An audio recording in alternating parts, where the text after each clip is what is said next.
passed out on the rocks by the sea and was found by a human man. Even though he thought my scales were strange, he still took me home to save me.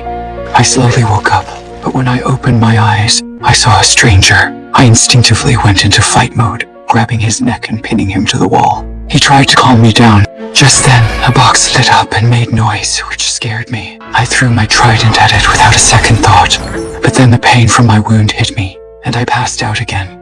When I woke up, my wound had been carefully bandaged. I looked around, and the fish in the tank caught my attention. I grabbed one and ate it raw. Just don't eat my dog, okay?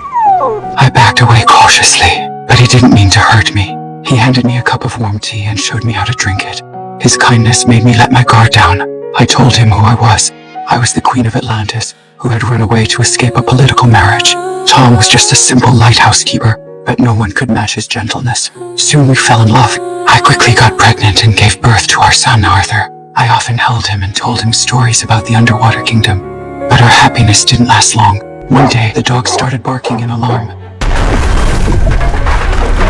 The guards from Atlantis had come.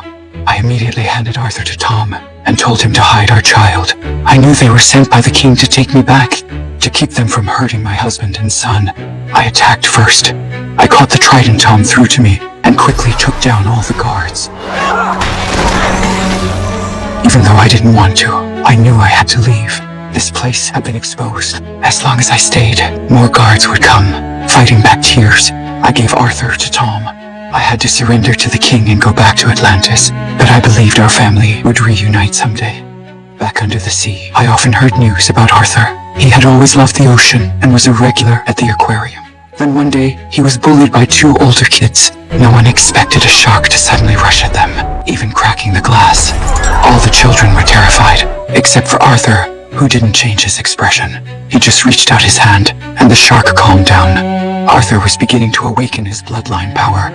Soon, all the sea creatures in the aquarium gathered around him, so I sent my trusted aide to train him and teach him how to use his power. As an Atlantean, Arthur could breathe underwater, see in the dark, and withstand deep sea pressure and cold. But I never expected that the son I had after my arranged marriage would see me as a disgrace, because I had once married a human. He banished me to a dangerous place full of sea monsters. I managed to fight my way out and survive, but I was trapped here too. Years later, I saved a sea-dwelling woman from the jaws of a sea monster. As I dragged her ashore, a man ran out of the sea. The moment I saw him, I recognized he was Arthur, my son I hadn't seen for years. He was tall and strong, exactly as I had imagined. A wave of joy washed over me. Then Arthur said he was looking for the legendary golden trident. No one would have guessed that this sacred weapon was right here. I had once tried to take it to break through the monster's defenses and return to Atlantis, but I couldn't defeat the beast guarding it.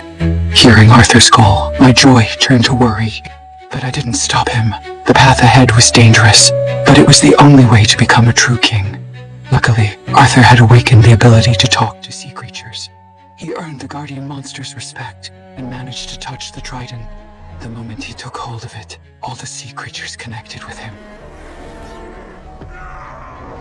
Arthur had become the new lord of the sea, and I finally returned to the lighthouse that had appeared in my dreams so many times, and to the arms of my beloved.